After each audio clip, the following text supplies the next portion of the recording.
Evening, everyone. I'm going to call the City Council Urban Affairs Committee meeting to order. It is 7:34 on April 7th. We have one item on our agenda, order number 25-100-9354, special permit modification to amend an existing special permit to build and operate a multifamily residential development at 339 Boston Post Road. I believe we have Kara Ciccarelli from the Procopio Company. Yep. Kara, if you want to come and sit up in the well, you're certainly welcome to do that if people do have questions for you. If I can find it again, I'm going to quickly read the letter from the, sorry, wrong agenda item. So everybody should have a copy of the draft special permit, the comments from the site managers, and the copy of the public hearing. I will briefly go through the department head comments, unless Kara has anything that she wants to say beforehand. No, nothing to add. Okay. Thank you. So, we received comments from the Board of Health, the Building Department, Marlborough Fire Department, Marlborough Police Department, and Conservation. They've all responded that they have no comments or objections. Tom DePercio, the city engineer, offered the following comments. I concur with the statements of finding number 11 that I had correspondence with Mass DOT regarding they refused to allow the installation of radar street signs in front of the site at this time. Mass DOT indicated that they would conduct a speed study once the projects, this development at 339 Boston Post Road, as well as their roadway reconstruction project are complete, to evaluate the need for radar speed signs.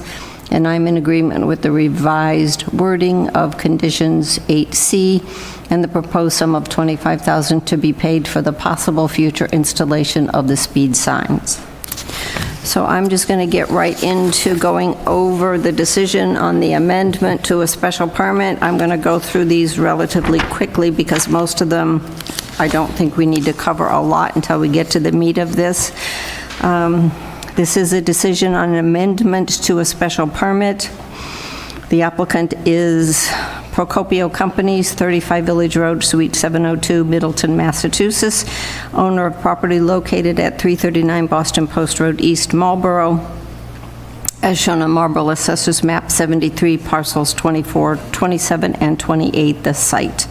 The finding of facts number 3 has on September 22nd, 2022, the City Council of the City of Marlborough voted to grant a special permit authorizing the applicant's predecessor to build and operate a 140-unit multifamily residential development at the site. I believe that date is actually September 12th, 2022. That is order number 2122-107-995T, the original special permit. The site is in a business zoning district with frontage on Route 20, partially within Residence A2 zoning.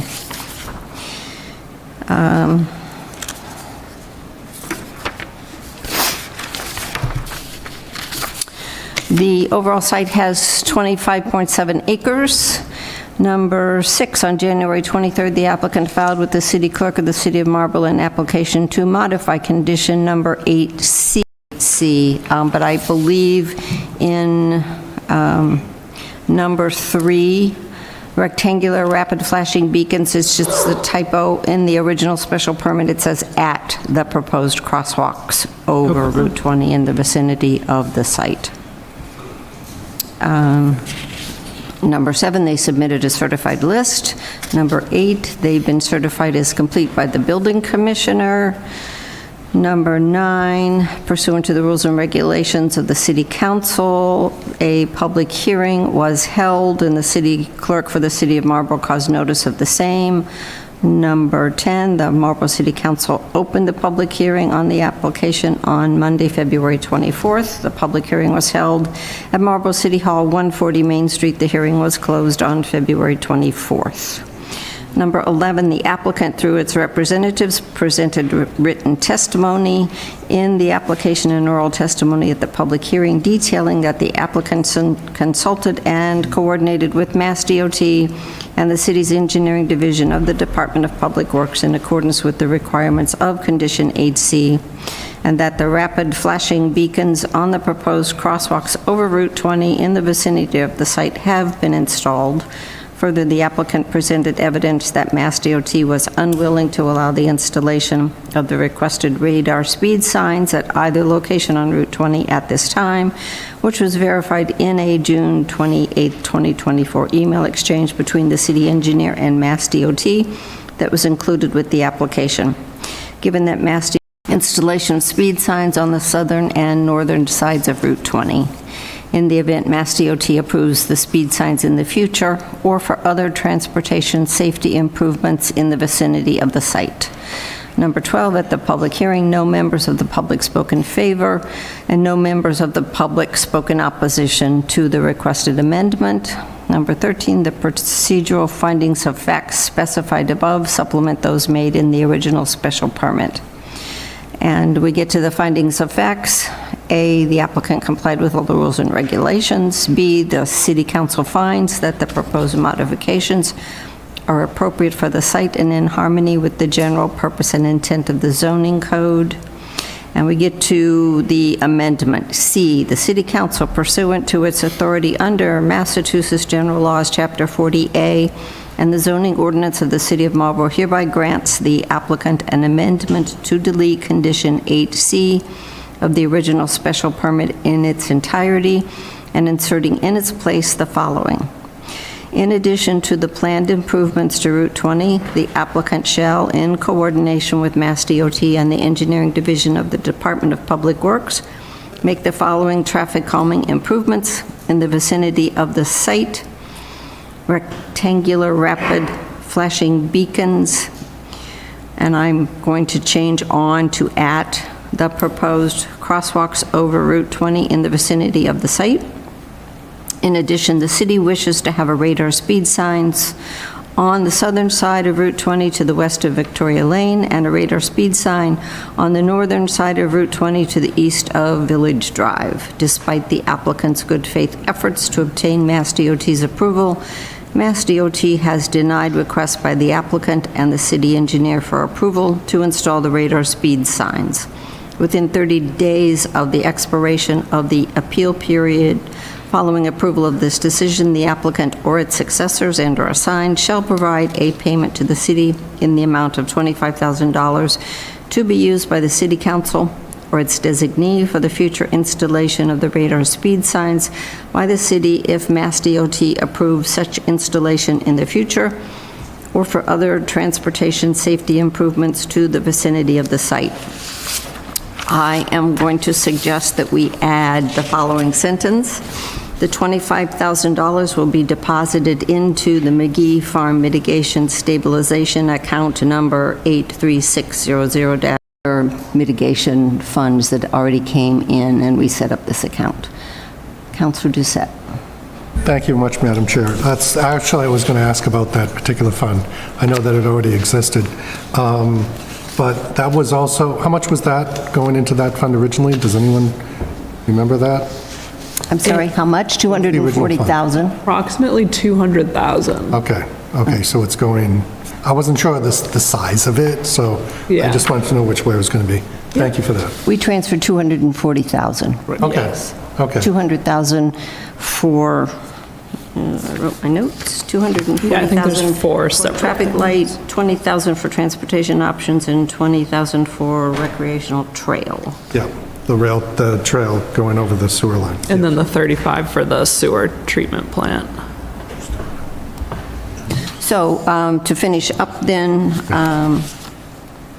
all of the conditions of the original special permit and/or signs that at expense shall record this decision on the special amendment in the Middlesex South Registry of Deeds. So are there any questions, comments on, Councilor Doucette? Thank you very much, Madam Chair. This is pretty straightforward. I understand the situation we're in. We've been fighting the state tooth and nail through this entire process, and appreciate the collaboration on that, by the way. But this is a pretty straightforward conclusion to an issue that we've been working on for many years and never got out the way we wanted it to. So thank you for the help. Appreciate it. But yes. Fair enough. I think we all just need to be patient and see what happens, as Mr. DePercio said, once the road is finished. They're starting to work on it again now to get the lanes organized the way they had designed them, and then as this development is finished, we'll see the impact and then move forward, hopefully. So, If there's any other issues, motion to approve? as amended, As amended. Councilor Doucette has moved to approve as amended. Is there further discussion? Those opposed would be no one. All right, I will get this written up. I will ask for a suspension. We have a council meeting on Monday. This would be referred to the solicitor so that it's all checked out and made sure that it's in legal form, and then back on our following a council's agenda to be voted on. Okay. So you're certainly welcome to come to those meetings, but you don't have to. We do All right. appreciate your coming this evening to Excellent, thank you. get this done. All right. It's coming along. We look forward to opening this fall. Motion to adjourn? It's been moved and seconded to adjourn. All those in favor? 1, 2, 3, 4, 5. It is 8:46. No, 7:46. That's late enough. Don't need to, so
Everyone, I'm going to call the City Council Open Space Committee meeting to order. It is April 7th. It is 7:50. We have one item on our agenda. Order number 25-109-394, a communication from Mayor Dumas with a letter from Priscilla Ryder, Conservation Officer, Sustainability Officer, presenting the draft open space plan for public review and comment on behalf of the Open Space and Recreation Committee. I will briefly read the mayor's letter. Dear Council President Ossing and councilors, it is with great honor that I present the attached draft open space and recreation plan for 25 to 2032 for public review and comment. This plan, along with the attached cover letter, has been submitted by Conservation and Sustainability Officer Priscilla Ryder. Due to COVID-related delays, the process was extended, and we are deeply grateful to everyone who contributed to its development during this time. A very special thank you to the Open Space Plan Committee, Mayor Vigent for appointing the committee, former DPW Commissioner John Galoni, and Donna Scalcione for her assistance with editing and formatting. Please do not hesitate to contact my office or Priscilla Ryder with any questions. Sincerely, J. Christian Dumas, Mayor. So, Priscilla. Yes. Is this on? Welcome to the committee, and you can give us your presentation. All right. So, I think you all know me, so I won't introduce myself. I'm Priscilla Ryder, for those who are watching maybe tonight. So tonight, I'm going to review the draft open space plan, and what we're really looking for is some feedback to make sure that we've got it right and that we haven't missed anything. The plan is, the reason we do an open space plan is it has, it provides us with our identifying our needs for open space and recreation and natural resource protection, and it creates a vision, but it's also our ticket to funding. So without the open space plan, we don't get any state funding, and most grants now say, do you have an open space plan? Is this in it? If it's in it, then we'll pay for it. And if it's not in it, it means you didn't vet it, and it's not going to happen. So that's why we do it. And it's every 7 years we do this plan. Of course, this one took a little longer because of COVID. It just kind of got on the shelf and stayed there for 3 years and then came back off. During the beginning, in 2018, we did a survey of the city, and we got about 500 responses. So we got lots of good feedback. And when I talked to the state, and they said, that's kind of old. You can't really use that data because there's a bunch of years that have passed. So I said, so how do I get input? And she said, just keep presenting this to a lot of different people and getting some feedback. So that's why we're here, and also just because you are the people who have to approve it. So we want to make sure that this draft meets muster. We didn't do this alone. This is a 12-member committee that was a very active committee that worked hard on this, and we had like 20 meetings before 2020 that happened, and then we've had a couple meetings since then to finalize the plan. So the people who helped, and because they're all important, I want to say their names, is who did all of our mapping, and there's plenty of maps, and they're beautiful maps, and they took a long time for us to get them right. Babs Fenby, who's in the planning board. I can't see that far. Bob Kays from the Recreation Commission. Meredith Harris. Amy Sinney, who's a citizen representative. Karen... Bob Fagone, he was the chair of the Historic Commission when we started, and he's no longer that, but he's still present, and he's actually here tonight too. Karen Paquin, who's on the Conservation Commission, she's actually our Trails Committee leader, and she, so she's no longer on the commission, but she's definitely part of that. Dave Doucette, your city councilor. Kyla LeConte and Jim Watson were members of, they were part of the scouting crew, but they also were interested citizens, and then obviously myself, and then, as the mayor's letter says, Donna. And then we have a lot of photos. I'll just give photo credit. So Tammy White has a drone, and she does some beautiful photography. And then MEDC had some good, a drone photographer come out, and then we have a lot of volunteers. So just to give them credit. So tonight, I just want to do a plan overview. I want to talk about what successes we had in our last plan, just so you can get a flavor of what it was that we were able to accomplish, how we evaluated what's left, how we established our goals and objectives, and then how we came up with our action plan and what that entails.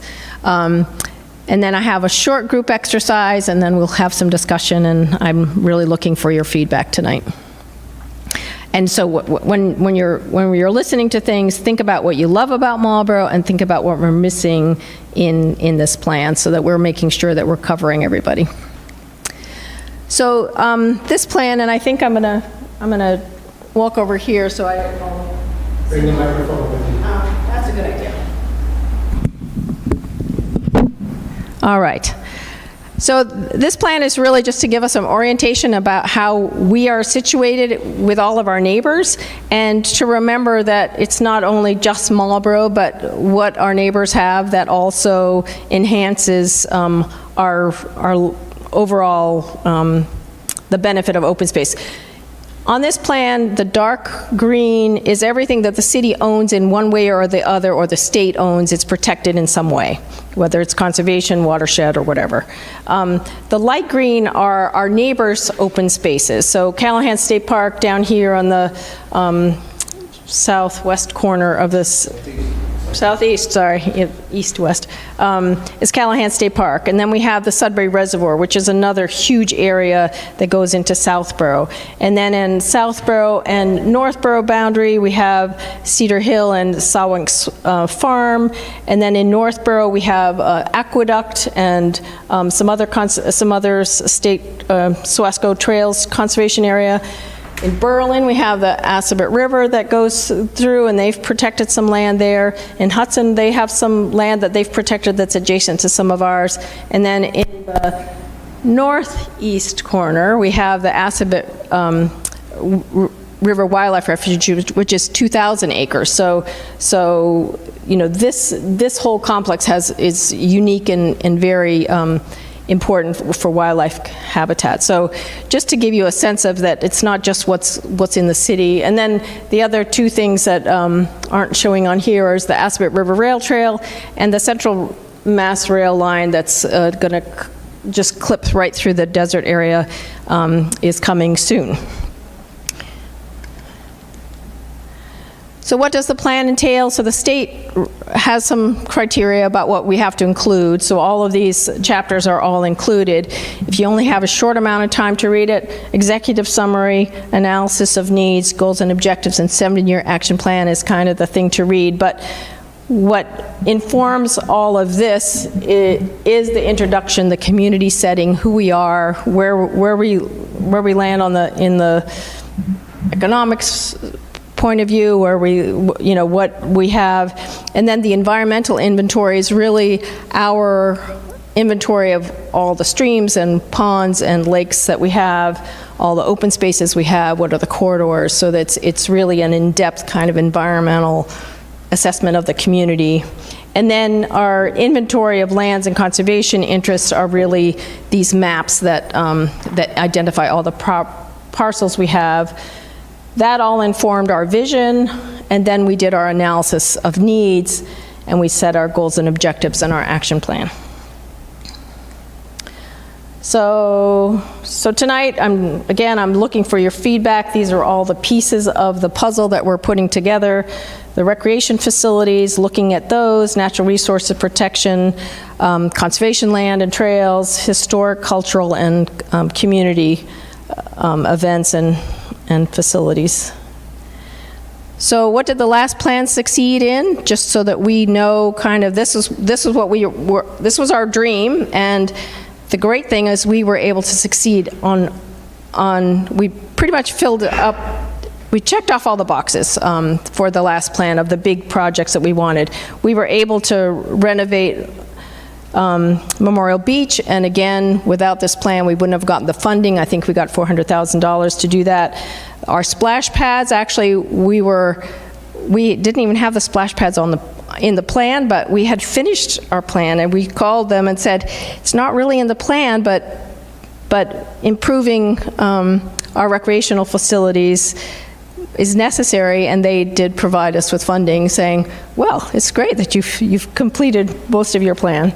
We got some funding for the improvements on Galone Park. If you recall, we had a huge parking problem there for a long time, and that has been improved, and they changed the circulation, and they added a nicer trail, and they have planted trees there, and then we improved all of our playgrounds as well. So we did a great job with recreation. And here's some visuals of our lovely splash pads and the walk around Lake Williams. And then our canoe launch. I don't know if anybody knows, we have a canoe location off of Reservoir Street. We have a place where you can rent and use canoes there, or kayaks, I guess. One of the things that we learned in our survey was that nobody knows that we have all these wonderful facilities in the community.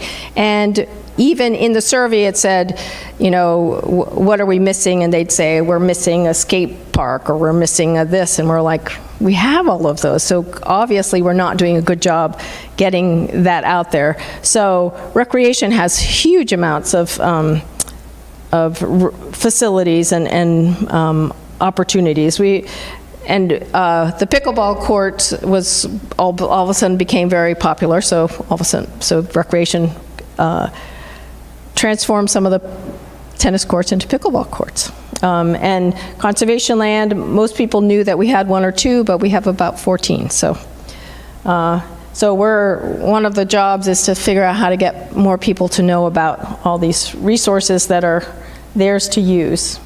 So conservations, our successes were the Panther Trail was a vision in that plan, and ta-da, we got it. The Burroughs Loop Trail, which is the 33-mile trail that goes from through 4 towns, Marlborough, Southborough, Westborough, Northborough, was opened in 2019. Because we were building all these trails, and during COVID, we had this great group of people, we decided to go ahead and create a Trails Committee, which is very active, and they do all kinds of maintenance for us, so thank you to them. We acquired 145 acres of land. Some of that was through open space developments, and some of that we purchased. We finalized the Sudbury Reservoir Trail. We created a community garden that's very successful, and we established a 30-foot wetland buffer zone to protect wetlands. On the community side, we did the museum, the streets, the then and now. On the JS map is a pretty cool thing. There's a story map about some of our old homesteads. City Council approved complete streets, which means every time we develop a street, we're trying to make sure it has a sidewalk and a bike path where it's feasible, but making sure that we're looking at accessibility all the time. The rail trail improvements, we've put in benches and kiosks and amenities along the trail.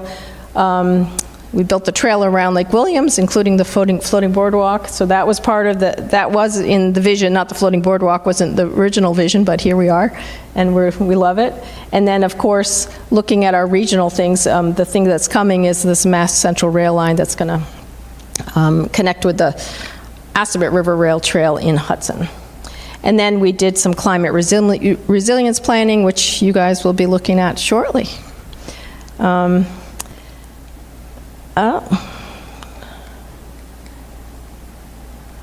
Yeah. So Marlborough has lots to offer. And in this whole planning process, as the committee, we were all sort of saying, okay, so we spend a lot of money on our infrastructure, our roadways, our sewer, our water, our utilities, and our homes, and we need all of those to have a good society, but we also need our natural infrastructure, which comes naturally. We don't spend a lot of time thinking about it, but now we're going to start to think about it more, because as we develop, we may be destroying the very thing that's keeping us alive here. So our water, our waterways, our ponds, our streams, all of our soil, our trees, all of that is really important infrastructure, and it's the other infrastructure. So keeping that in mind, and remembering that. So Doug Talmy is a ecologist, and he's really interested in making sure that as we develop, we're not destroying what we have. One of his quotes is, "Because life is fueled by the energy captured by the sun, from the sun by plants, it will be the plants that we use in our gardens that determine what nature will be like 10, 20, and 50 years from now." So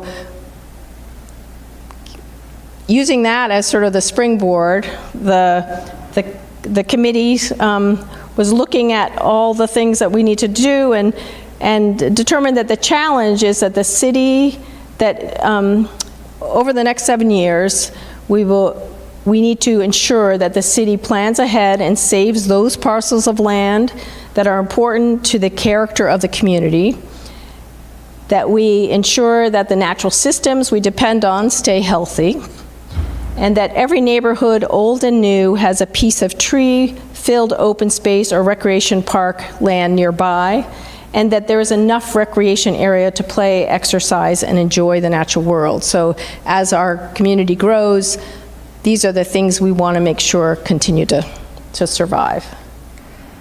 And so the committee put together these vision statements, and I won't read every word, but again, so we sort of go from the big picture, and each step we go get more and more detailed. So protecting open space, preserving our scenic and cultural and historic features, and implementing thoughtful planning strategies for both the built and the natural environment. So making sure that we're being thoughtful.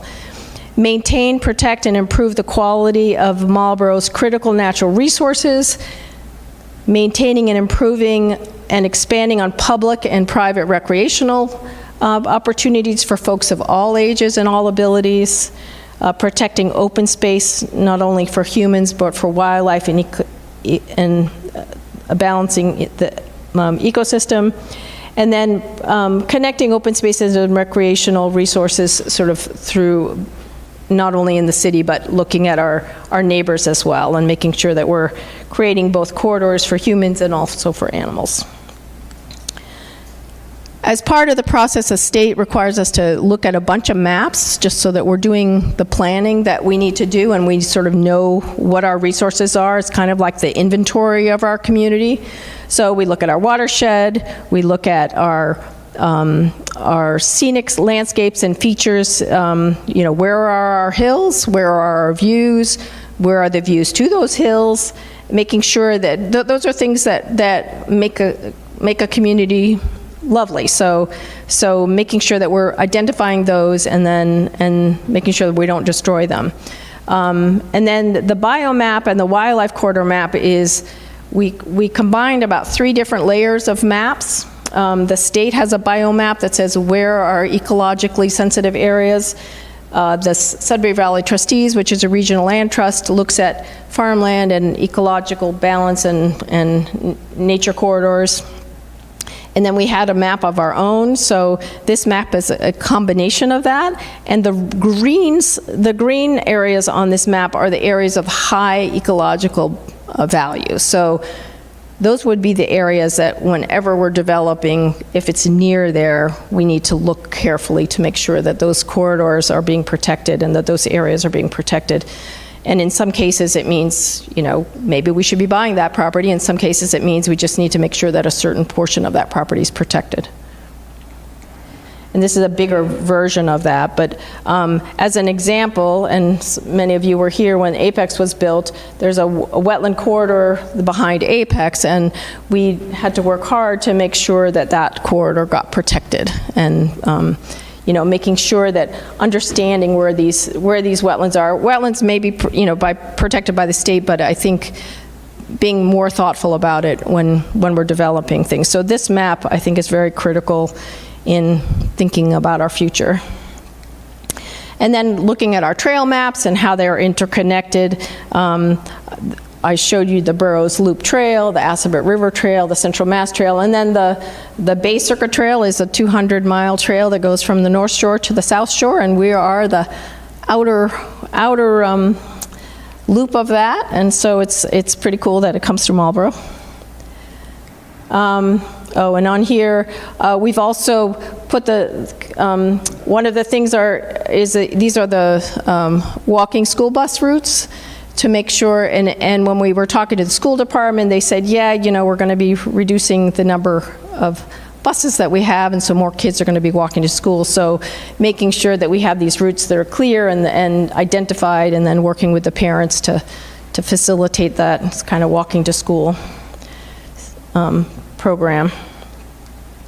And then the state also wanted us to know, what's your demographics? This environmental justice map is a state map that is done by the 2020 census that shows everything that's in a color is either underserved or English as a second language, or some minority group that's in that thing. And when you have that, then the state provides more funding just because you're helping underserved area. And then we obviously superficial geology, our farmland, and then a map that we created just to see how close do people live to a green space. So everything that's green is obviously protected in some way or the other. Everything that's yellow is, it would take you a quarter mile to get to the green space, and anything that's in red, it'll take you half a mile to get to the green space. So we were just trying to figure out if there's any blank islands or something, and we're not too far off, so that wasn't such a bad, it was a good example to go through. So then we took the step of, so there's two major maps we had to do. One is, this is what we own.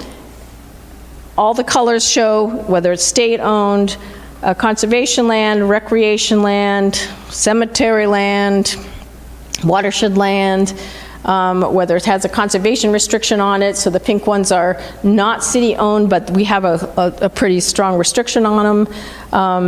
And then the ones that have the little red mark are the ones that we acquired since 2011. Just to get a sense of what we have, what we accomplished from the last time. And then this is the unprotected land. This is what remains. So anything that's orange is what's left that's not developed. And so this was the challenge, is to look at this and say, so what of this is so important that we wouldn't want to lose it? What is it that we don't care if it's lost? The things that are hatched means it's not developed today, but it has a permit on it, so it may get developed or it may not. And and then the ones that are yellow are either farmland or they're Chapter 61 properties, so the city is giving them a tax break because they're not using it for anything besides farming or agriculture or forestry or golf, yeah.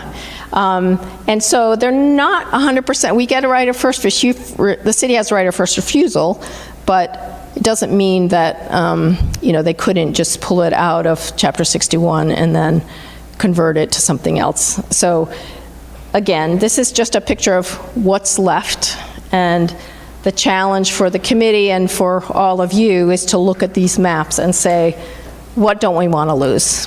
And again, for instance, top on the list is the South Street Swamp, Shoestring Hill area. And again, it's 80 acres, most of it's wet. Maybe a portion of it gets developed and the rest gets protected. Maybe the whole thing gets protected. So, those are the kinds of decisions that have to happen in the next couple of years. So, again, and then everything that's red is what was developed since 2011 when the first plan when the last plan was, so it just shows you how, where development happened. And the orange is 5 acres or more, or combined parcels that are 5 acres, collectively 5 acres or more. We did talk about pocket parks and maybe small, looking at smaller spots in the future, but for this exercise, and if that's something that people want to see, then we can make that as a comment and add those. And then just remembering that we are part of this regional thing. This is Marlboro in here, and these are all the trails that the state and MAPC is working on. This is the Central Mass Line that's already live to Belmont, and will go all the way out to Clinton. And then MAPC is looking at making a connection from the end of the bike path to some side streets, and we actually rode it, and there was only 2 or 3 sections that were kind of hairy to ride on. So then we developed goals, and we defined 8 goals. So the first thing was to create a plan that had that we could have measurable results with. So that's the plan that we provided. Making sure that we're protecting and enhancing natural resources. Again, this is sort of repeating, but becoming a little bit more detailed. Protecting biodiversity. Providing quality recreational facilities and adequate recreational opportunities for all city residents. Preserve the character, historic and cultural resources of the community. Promote and develop regional open space and recreation, and engage and educate community citizens about protecting. Why is it important to protect? Because I think the more you get more buy-in if people know why. And then just promoting the public and private recreational resources and events that the city boasts. The city has some pretty cool recreational facilities, like the Apex Center, our skating rinks, and then we have a lot of festivals and Labor Day parades and music festivals, and we realized in this open space plan that it was good to just make note of that. I mean, we don't have a master plan, so this is a good plan to put a lot of information in, just so that it's there and people can find it. So then each goal has objectives that get expanded on, and then so here's kind of the concluding piece is, what did we recommend? And this is where we need your input too, to make sure. So recreation, obviously the landfill, creating that into a park is high on the list and is in progress now, but finalizing that and getting that done is a pretty high on the list. Frisbee golf came up a lot on our survey, so that's on the list too. And then improvements to a lot of the facilities. We got a lot of comments about that, and the Recreation Department has also gone through all of their facilities. The biggest thing is building a shade pavilion at Galoni Park, Farrell Pool, and Ward Park. So on these hot summer days and these weird storms we have, at least there's some shelter for people. Galoni Park and Richer School have and Burns Fields need some grading upgrades. Stevens Park needs some batting cages and snack shacks at the lower baseball field. Installing some lighting systems so that we can have more time on using our facilities a little bit longer. At the high school track at Galoni Park and at Kelleher Field, and then renovating the stands at Kelleher Field and the high school track. And then making sure that we're looking at playgrounds and where they need it, and obviously once we have this, the plan is to look for funding for implementing these ideas. For conservation, I mentioned that we're looking at some of our biggest parcels, so the South Street area, the Robin Hill Street area, the Fort Meadow area, there's quite a few remaining parcels there. Those are our big ticket items that we would like. We also have some few remaining farms. We used to be a big farm community, and now we have just a few left. So how do we work with those farmers? How do we see if we can keep some of those farms? And then making sure that we're looking at corridors and wildlife corridors. There's a whole area between Elm Street and Berlin Road that is a huge wildlife area. And then there's some other spots that make connections. And then with natural resource protection, this is sort of getting down to some of the nitty-gritty as to names. And so making sure that we are planting native, and we've had some success recently in the back of City Hall. We took their landscape plan before they planted it. We vetted it with some of our expert native plant people, and we were able to switch out a bunch of those plants. So now what's behind City Hall is much more pollinator friendly than the first round. We did the same thing at the library, and we're able to take that plan and swap things out. And then the library trustees said, I think that lawn in the front needs, shouldn't really be there. So that's going to be converted to much more native planting in the front and a few more trees there too. So we also did this over at the Alta project. Is we took their landscape plan, we vetted it, and we swapped out a bunch of those plants. So at some point we want to have a guide, right? So one of the goals is to have a guide that we can hand to the consultants and say, these are the plants that we want you to choose from. But again, just like the other quote, this is another quote from Doug Tallamy, that butterflies used to read no ifs, ands, or buts. If we do not, butterfly populations will continue to decline with every house and project that is built. So I think the message that the committee wants to convey is that we need to change some of our rules and regulations and make sure that we're being thoughtful about how we're developing and that we're replacing the very things that we want to be supporting birds. And I can go on forever about that, but I'll stop.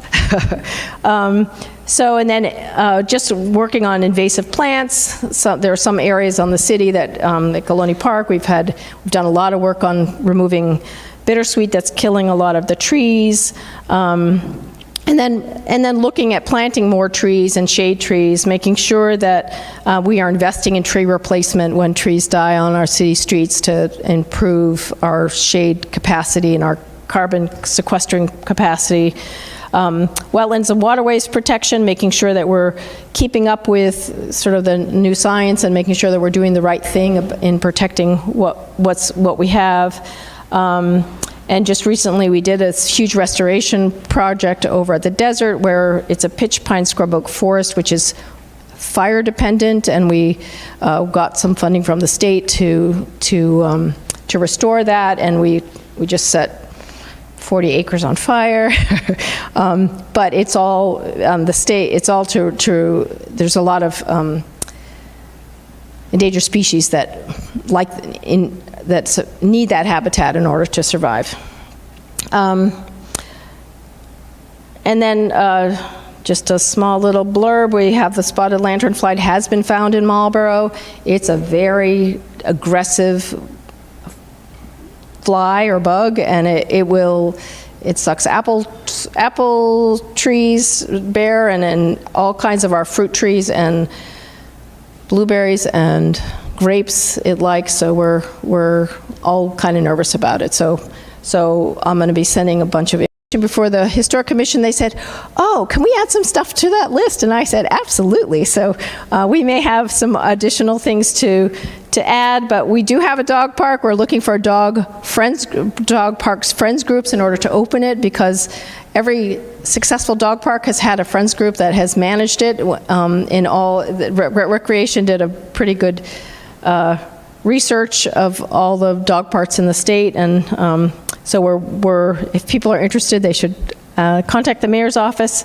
Complete streets, continuing with that and adding sidewalks, continuing to improve trail connectivity, the walking school bus program, as I mentioned before, and then improving on how we're sharing our city's history. We are going to have some signage on the new Lake Williams Boardwalk that's going to both be natural history and human history. That should be up this spring. It's going to be pretty nice. Has some really cool information. And then just continuing to promote the things that we love, which is the farmers market and our parades and festivals. So, and then the last part, section 9 is really just a chart. It's a little hard to read, but it takes the goal, it takes the objectives, and it puts something that we can check off, right? So the first item is establish an open space and recreation committee that meets a couple times a year, and these are the people that should be on it, or the kinds of people should be on it. Item number 2, so that would be something you could check off. Item number 2 is meet 4 times a year. Item number 3 is updating the plan in 2031 for the next round. And then making sure that these maps, or some of these maps, and this is where I need some of your input, is which of these maps do you need, so that you can see them all the time, so that as you're making decisions, you can figure out where, how that gets influenced. And then we did our final map is our 7-year action plan, and what I'm looking for people to do, and we can just put it on this table here, is to come up and mark off, put 3 check marks one on each of 3 different things that you really like, that you're excited about on this plan, just so that we get a sense of what's exciting to people. And then, and again, we're just trying to illustrate everything that I already said. I mean, protecting farms, so the farms are in green. Everything that's in yellow is recreation, so Kelleher Field upgrade, the Bolton Street landfill. The pink is like where the properties around Fort Meadow that we should protect, or South Street Swamp, and different trails that we should be promoting, and so we're really just trying to illustrate on a map what is written in the document. And so you can do that, but I guess I'm ready for opening for discussion. Everything that we looked at is online, so the open space plan, the draft plan is online. You can go to our conservation website and go there. The maps are there. And then on this part, please provide your comments here. There's a place you could submit your comments, and we are looking for some feedback, because on the final plan we need to include the comments that we've received and how we address them. And then a plug for our cleanup day.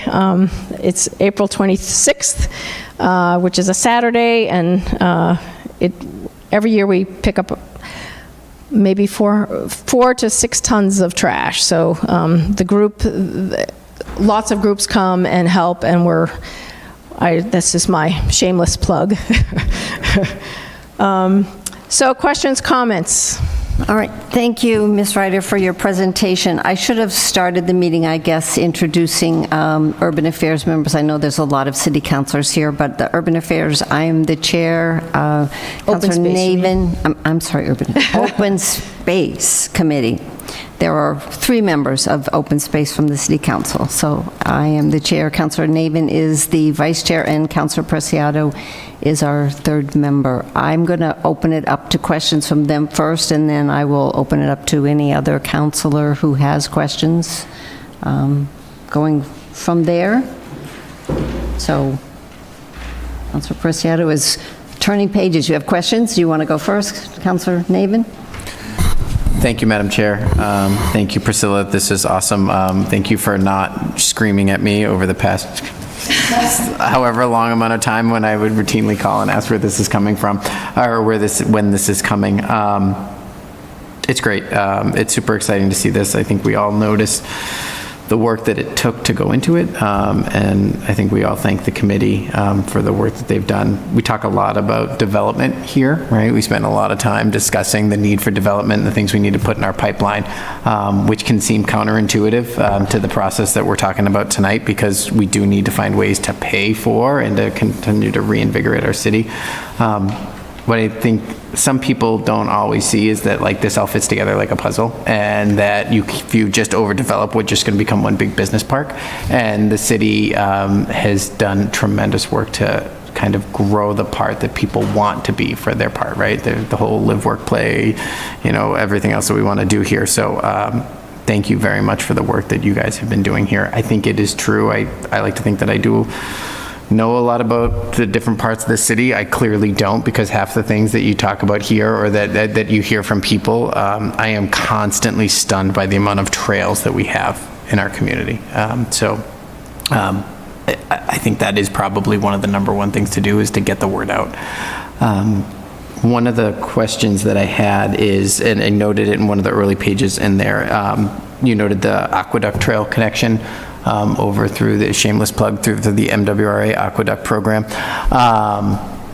that cuts through the Carroll Water Treatment Plant. I didn't see it on any of the maps either, and I know a lot of the other communities have already opened their parts, so I think it'd be helpful to put there. I think that's an oversight. I think maybe the layer that Nat had. Aqueduct Trails program in this section of the Commonwealth, Marlboro has authorized. Are we officially open? Yeah, I think it's open. So you're right, it's right here. It Yeah. connects, the Burroughs Loop Trail comes through here, and before we were avoiding it because we didn't have permission, but now, since then, we've had permission. So now that the Burroughs Loop Trail also connects this way through there, so. And when Southborough is open, that will now go from the Berlin Town Line all the way to the Bay Circuit Trail Connector when Northborough and Southborough is done. So Northborough is working on the connection over the Hudson Street Bridge, and that they're completely open. They have a workaround. And then Southborough is working on it where that will cut around the DCR Peninsula and then over through the MWA property and then connect over to Bay Circuit. So that's an awesome trail network that. Yeah, and I think in the plan it says explore additional trails through aqueducts, et cetera, or other utility corridors. Other questions? When you were talking about the invasives and the work that we have done, do you guys work with DPW on controlling some of the eradication for some invasives? Because every summer it seems to be that when the Japanese knotweed that has come and grown everywhere. I'm thinking specifically of Stevens Street and whatnot, and it's obviously it spreads so easily. Couple of grants to do stuff at Galoni. We've tried to do some bittersweet cut and dab with herbicide with we can't do it ourselves because we have to hire somebody to do that. And so we are looking at, behind the fire station, we did a lot of knotweed control. It used to be 100% knotweed, and now they've been mowing it well enough and keeping it under control. So that was kind of their test run, what can we do? So I think we're going to have to make a better plan. And now that Chris White is gone and we're sort of in the interim, we're still the learning curve is still, we're working on that. But okay. All right. Can we have a Panther Trail marathon? I mean, you made it 26.2 miles.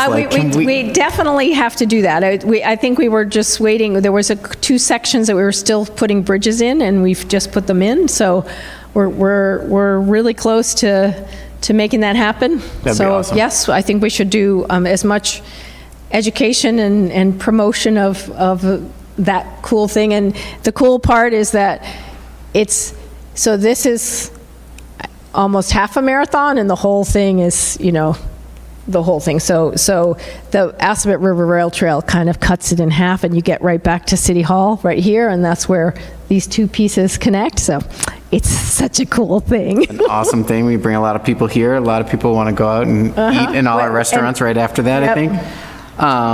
The guide that you mentioned for developers about native plantings, I think just would be an awesome thing to have if we could figure out how to put it on our city website. my thumb is nowhere near green, but when we do try to put plants around the house, right, it'd be nice to actually know like what you should be planting versus. So like, we do what- have a demonstration garden at Galoni Park, in the middle, where the soccer fields are. There, if you, there's two ponds, there's one, so if you go on the right pond, there's a sunny example part. It's a native pollinator garden there. Cool. And then the garden club has up in the woods a shade native garden. So we have both, and we're trying to promote them. I don't think I have the page up yet on our website, but it's going to be all about pollinators. And we do have a pollinator garden on our webpage. It's there, so we just need to promote that more. And we are getting some little signs that say this is a pollinator garden, and we're going to put it behind City Hall and also at the library, so people kind of make a connection. Oh, these plants might be specific. So it's just, so the idea is, and at the library they're labeled, the plants are labeled. At times, 40,000 people is a pretty significant impact, so That's awesome. it's not bad. All right, awesome. My last one, my check marks are the Blazewood Ave parcel at the end of Blazewood, between Blazewood and the Yeah. Assabet River Rail Trail. Well, I did the aqueduct trails because I didn't see it, and I checked it Yeah. off. And then the Concord Road Sidewalk Project. And the what? The Concord Road Sidewalks. Oh, yeah. Okay. I'm done. Thank you for your indulgence. Counselor Preciado? Thank you so much for being here. Thank you for your presentation. We've all been very excited to hear and see, so we're very grateful that it's finally here. I do have some questions for you. I'm very interested in the school safety routes. Would there be any possibility of adding some bike routes to those? Very few.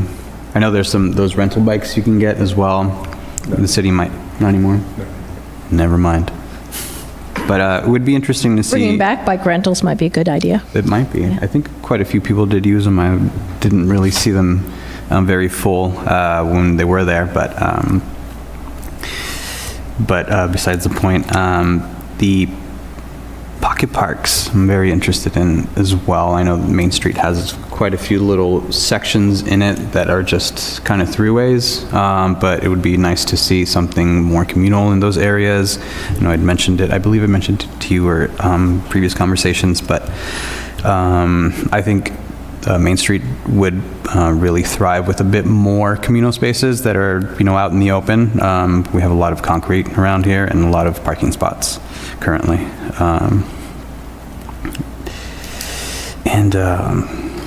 Your natives map, to Councilor Neighbor's point, would be great to have for developers.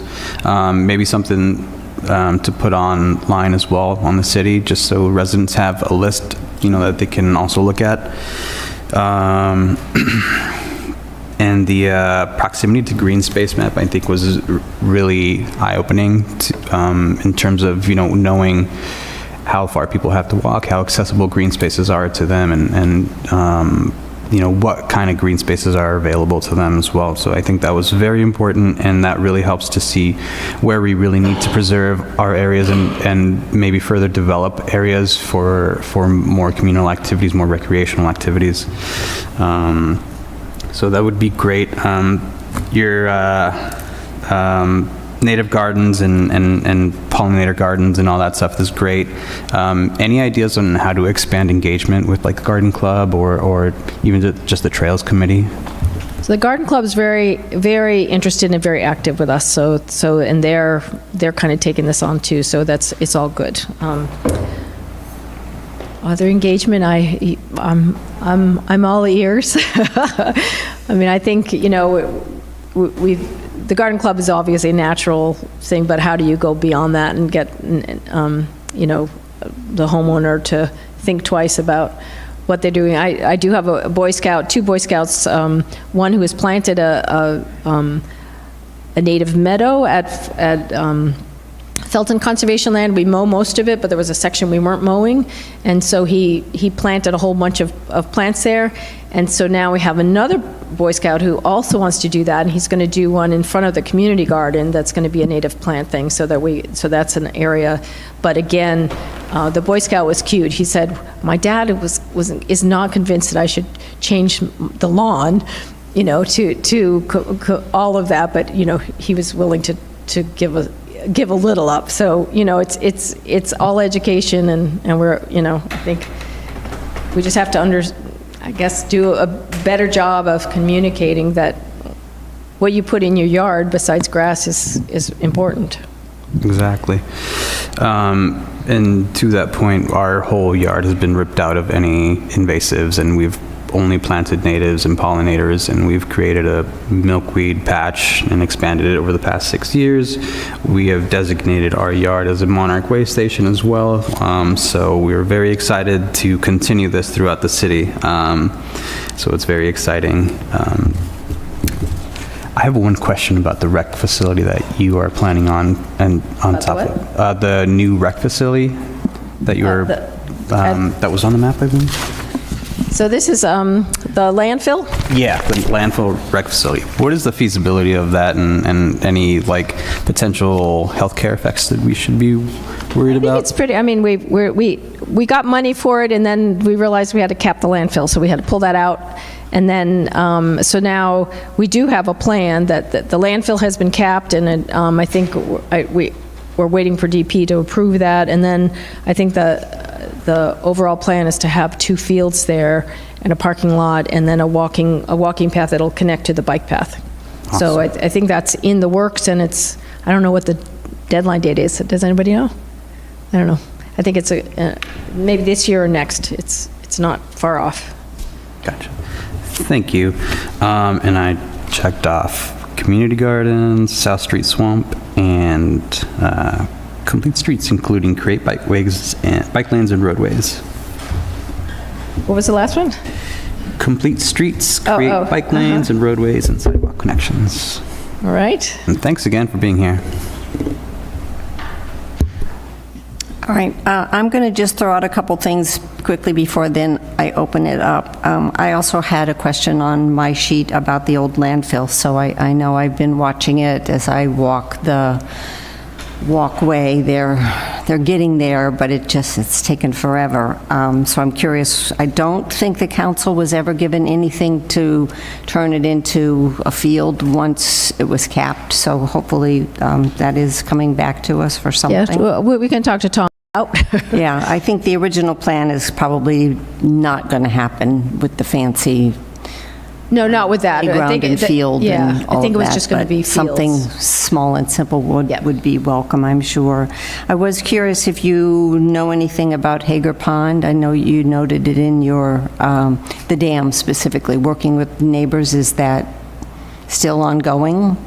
We are working with the neighbors. We are looking for funding. We're waiting to hear from FEMA. We are submitting an application for the seawall and the dam and seawall grant that would be matching funds for the FEMA stuff. So that would just be for the study and the plan, but not the implementation. Right. Okay, because I know there were some state and federal dam grants. I don't know what the status of those are these days, but hopefully We're all waiting. funding would be wonderful.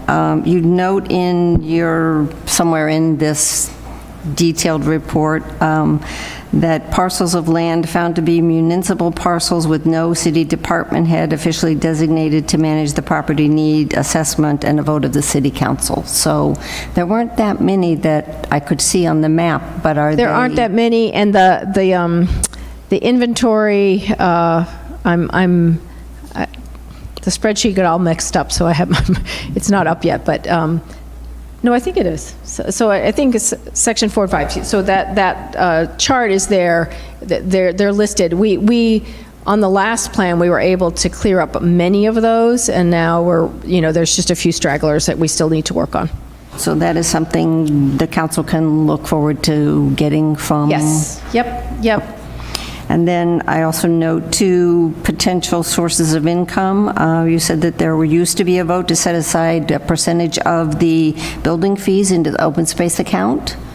So we used to do that, and then when I was writing this up, I called Diane Smith and said, "Are we still doing this?" She goes, "We did it for a while, and then we're not sure why it stopped, but it was a useful tool, right? So a small percentage of the building department's permits went into this open space account." And I guess I don't remember that happening since I've been here, so maybe it was before. It was a while ago. But it would be interesting to see how we could make that permanent. The legal look into So, it, or again, somebody look it's on the into list it. of things to do. And when I found out that we weren't doing it still, I was like, oh, well, that was a useful tool. If everybody's agreeable, then we should reinstate it. Right. And then the other one is the Community Preservation Act, which I think in Marlborough used to be a We never dirty did it. word, We but- did apply. It was a vote, and it never carried. I think there was a feeling on the city council at that time that we had enough money in that we could generate enough money to do it ourselves without creating a tax. And it is an additional tax on the. So maybe we can public, so. think about that going forward as something that would be more amenable to the current city council. I know reading what other communities are doing with their Preservation Act and getting both open space and then also affordable housing on some of that space. Affordable housing is- and also historic preservation. So you can gather the money. You raise a certain amount, and based on what you raise, the state through I believe it's through whatever happens at the Registry of Deeds, that money, and it gets smaller as every community adds on. The payout is a little bit smaller, but The share. But it's what a lot of communities have been using to advance their open space, historic preservation, and housing.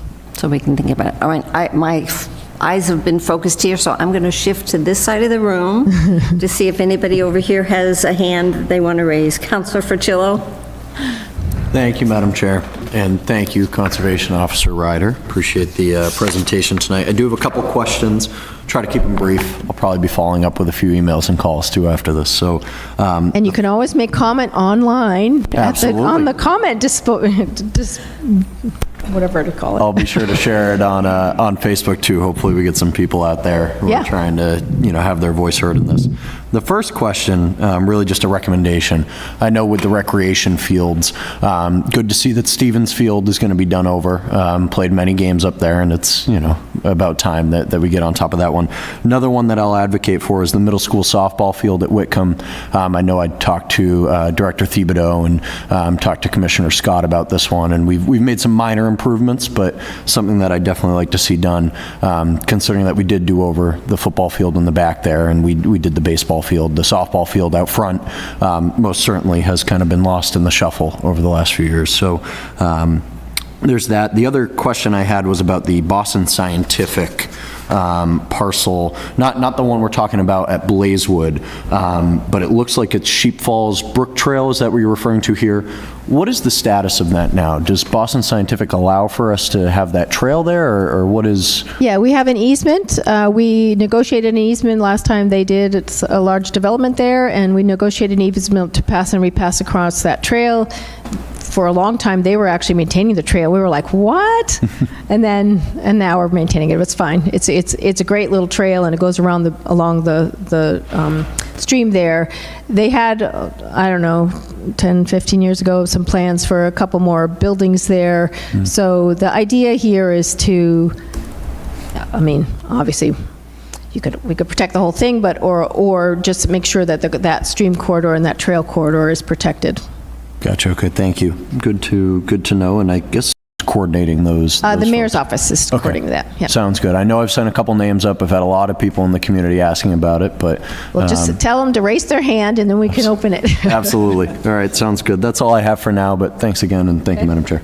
All right, we'll switch over to this side. Councilor Vidal? Thank you, Madam Chair. Sheep's Fall Brook might be the best waterfall. That's where Mr. Ossing and I used to live, and there's actually a waterfall there. It might be the best waterfall in Marlboro. It's well off of the trail you're talking about.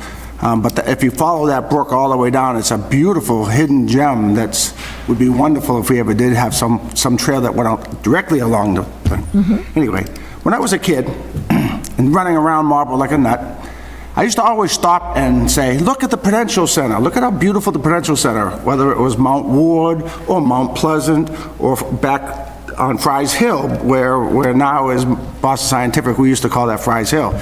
On a clear day, we could see the Prudential Center. Are there any more places in Marlboro that you still can see the Prudential Center on a clear day? I don't know, maybe the hill that's on, I mean, it's developed, the one on Cimarron Drive, Campus Drive. The one From off that- of Cedar Lawn? That building's tall enough, you can see the I mean, it's Prudential. something to think about, whether, I don't know how many trees would need to be cut down on Mount Wood, or something like that, but as a kid, it was always something of awe to say, look at how beautiful this is. Just somewhere in town that we could say, we can see all the way to I'm sure we Boston. can figure that out, and then we can figure out where that location is and how to make that happen. View of Boston, I'll write down. Where? Yeah. That's right. Except for And the then small. and again, the way time flies, it might have been 10 years, it could have been 20 years ago, but there was some controversy in town where we cut down some trees along West Main Street. And there was some discussion about having some of the thoroughfares that came into the city be lined with trees. But I don't think that project ever took off, did it? We did replant some trees on West Main Street. I know we got a grant to do that. We planted some there and also at the Boys and Girls Club. But that is a fine goal to reline our streets with trees. It's I not a remember bad even thing. as a kid, again, Pleasant Street had a ton of trees along, it still has some, but a lot of it has been taken down off of Pleasant Street too. I mean, some of our older streets were pretty much lined with big giant, right. maples and so forth. And elms that Yeah, died. right, And, right, so and now, real nice. unfortunately, our beach are dying, so that's a... And now, one last comment, and it may be out of your auspice, but you may know as well. Now that we have a soon-to-open laboratory at the end of the rail trail, I suspect more and more families will feel comfortable going on the rail trail now that they have a place that they can take a pit stop. Is there any progress on getting through Stowe and getting it all the way out to West Acton and then connecting to all over the state at that point? Yes, that's one of the goals in Chapter 9 is make sure we continue to work with the Aspet River Rail Trail to connect it through Stowe. So I know that the conservation agent and one of the select board in Stowe is looking at that more closely, and they're working with the Aspet River Wildlife Refuge to see if that connection could work through that, but that's now working with federal issues. So they're still, they haven't put it to bed. They're definitely looking to connect. I hope so. Yeah. Thank you. Thank you, Madam Chair. Counselor Doucette. Thank you very much, Madam Chair. Excellent work, Priscilla, with everyone on the team. It was an honor for me to be part of the group to review the process that was involved in this. She's been amazing in getting as much feedback as she can. I missed the planning board meeting, but the Disabilities Commission meeting I thought went extremely well. So I think it's been very open and transparent how you folks have been doing this. And I think as far as the general comments, one of the things that I've noticed is that if you actually go through the desert area path on the opposite side of the rail trail, there's a path north that goes to the Assabet National Wildlife Refuge. And from there, you can pick a trail that can get you to the Assabet River Rail Trail north of Honey Pot Orchard, which is the issue. So if you want to redirect in a convoluted way, you can get there through existing paths. I discovered that actually last weekend. So great trails, by the way. I think if you're looking for feedback, sidewalks on Concord Road, I think is something. Sidewalks would be good. Actual bike, safety bike trail for Concord would be an incredible asset for the community, because that's also connectivity to the rail trail. you know, the Aspet River Rail Trail, because it plugs right into that. The other part is the property that's now owned by Boston Scientific. We got to buy that and take that from, you know, off the market, because we've had enough issues trying to get that one developed.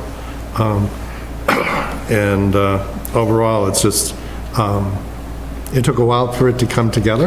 I think the end product was well worth all the work, so thank you for that. All right, anybody on the side of the chamber? Councilor Brown? Thank you, Madam Chair, and thank you, Priscilla, for coming and making the presentation. I know these plans take a lot of blood, sweat, and tears from you. I feel like a lot has already been shared, so I'm just going to share the areas that were of interest to me. I'm most familiar with the downtown area in my Ward 4 on the way west side, so as far as downtown was concerned, I was very excited to see an idea for a community garden space downtown. I love that we have the community garden already, but I just feel like to have that accessibility for people who may not actually have transportation to get to where the current garden is and not have the space to do any gardening where they live. That is the one I'm most excited about. The others that just caught my eye, and I'm excited to see more proximity to where I am and where I represent. A trail around Milham Reservoir, I think that would be great. I see people going around that area anyway, so to have a defined space, I think, and the Robin Hill property, of course, that is very intriguing to me. It's something that comes up from time to time with interest to be developed, and I know that it's such a special piece of land. I've talked to former councilor Ed Clancy about it, and that is something that I know it's a special piece of land in the city, so I'd just be interested to see what ideas conservation might have for it. Thank you. Any other councilors? Actually, thank you. Irish? Thank you, Priscilla. I was impressed with the mapping system that it did outline the chapter land properties in the city of Marlborough. So I'm hoping, and I'm sure that you're always communicating with the assessor's office when some of the properties may be, you know, coming out of the chapter land or some other properties that you may be kind of looking at. There's a possibility, you know, obviously if they're over 5 there, but very impressive, and I'm looking forward to that. So thank you. Thank you, Madam Chair. And Councilor Austin? Thank you, Madam Chair. Again, Priscilla, well done. Probably the good news is I don't have to pest you anymore is when the open space plan is going to be done. So. I don't have to worry about it all the time. So no, nice job by you, Councilor Doucette, Robert, the work that you and the committee's done. It's a great plan. The one we had last time, again, it's an excellent roadmap. I'll start with the editorial comment. It's probably because it's not the final version, but if the table of contents, the section headers, the maps, And they kept changing, and I was like, I'm just going to wait until the end. No, and I Yes, thought that would... in the final document, definitely will have page numbers, no question. Because that'll just make it, but I appreciate that, and I figured Yep. that was the reason why. And again, I guess I don't need to remind the counselors, but on the Community Preservation Act, it look closely. It is a tax on the residents, and the match that the state promises isn't there. All right, because it's all based on funding, and as Councilor Roby so eloquently stated, the more people that participate in it, the lower the amount of money the state's allowed to dish out to all the communities participating. But it is a tax on the residents, so ask yourself, is that what they really want? You know, you'll each have to answer it, but when we took it up back 20 years ago, it didn't go over so good, all right? And I think at that point, I think that's when we started to talk about having that small percentage of the building permit go into the open space fund. And it was there, Diane and I could find it, we just didn't know how it fell off. But the other thing is, as we develop, the developers are, or, that building, that small piece of the building thing is sort of can offset, it allows us to buy some land that would offset some of that impact, right? So, I don't know, it would be up to you guys to decide, but revenue that comes in to offset taxes. I mean, it's a trade-off. It's what do you want? We have an open space account now. It's got about $600,000 in it. Every year, you prove in May the transfer of the antenna or your wireless fees, about $20,000 to $40,000 a year that we put into that fund. But then it becomes, what do you want to do with that fund? You look at all those parcels, and as I tell you all the time, if we don't own them, we do not control them. Now, we have a say if they come for a special permit, but they're all buildable, unless there's water restrictions or something else. I mean, it's just a fact of life. Those people own those properties.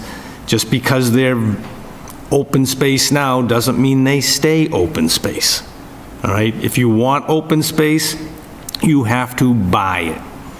And as you saw from McGee Farm, $15 million for that parcel, that wasn't going to happen, folks. You plan to see what we can protect. When developers come in, we should be asking for open space portions of their properties to be turned over, or money to go into an open space fund, if that's the appetite of the council. But I mean, I look at this, and this is a great roadmap to go back and look at. But unless you own the parcel, someone else is going to. The only one we really get a swing at is sometimes the Chapter 61A piece. We get the first right of refusal on it. But the document, outstanding. You and the committee got to be recognized for well done, and it'll serve us well for the next 7 years as we go through and navigate as projects come before the council. Where is it in our open space plan? So well done, Priscilla. Thank you. Thank you, Madam Chair. thank you. Any further comments from any councilors? Councilor Doucette? No, I was thinking of Urban Affairs. I was going to say something. Never mind. All right, so I think we have learned a lot tonight. We have a lot to think about going forward with some information that will be coming to us at some point.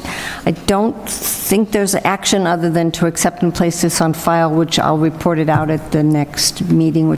And I think we're trying to record this is to make sure that people look at it and make sure that your wish is in here, because the key is, this is our ticket, and if it's not in the book for the ticket, the state says, hasn't been vetted. So the key is, it's better to overwish than underwish, and to just make sure it's realistic and something that, that we haven't missed something, Councilor Ossing? Thank you, Madam Chair. And Priscilla's right. So the Memorial Beach, to get those grants, the splash pads, if you think it's, for the public watching, if you've got an idea of what you'd like to see, we'll get it somehow recognized in the plan, because it makes it a lot easier to go back and ask for those grants when we say, oh yeah, it's in the open space plan. So it means the community had thought about it, and some portion of it thought it was a good idea.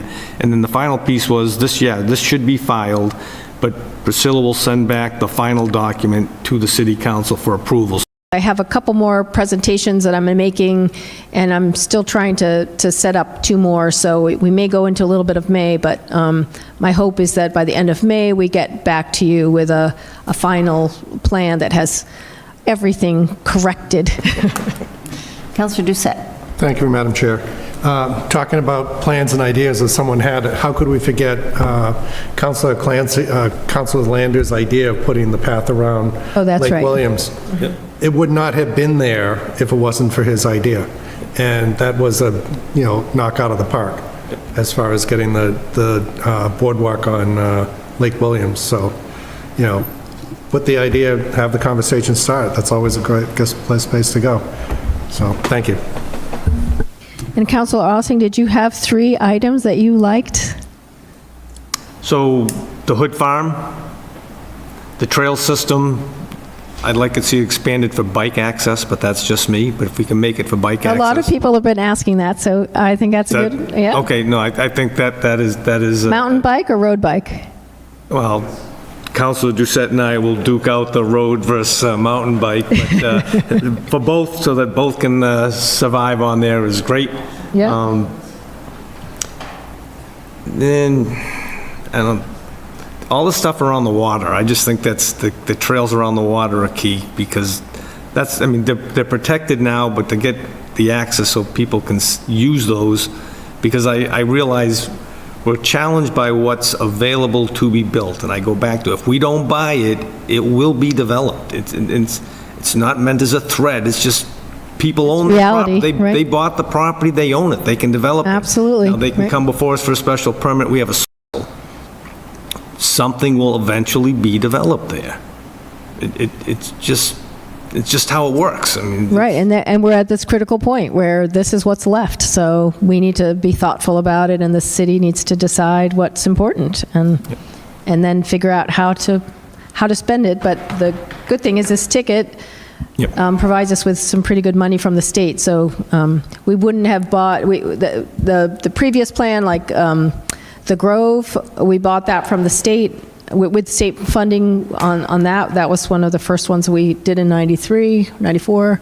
But again, it was in a plan, and it was there. We have the plans from the 1970s, and many of the things that were asked for in 1970s we've done, so it's very exciting to sort of look at that past and see, and even the things that are still, that we haven't done yet, were thought about in the 70s too, so pretty cool. And then the Sudbury Reservoir Trail, if people love Waterview, that's like astounding. It's a beautiful trail, and it's pretty long. I mean, and there's a couple places where you can kind of get out, but it's almost 4.5 miles one way from.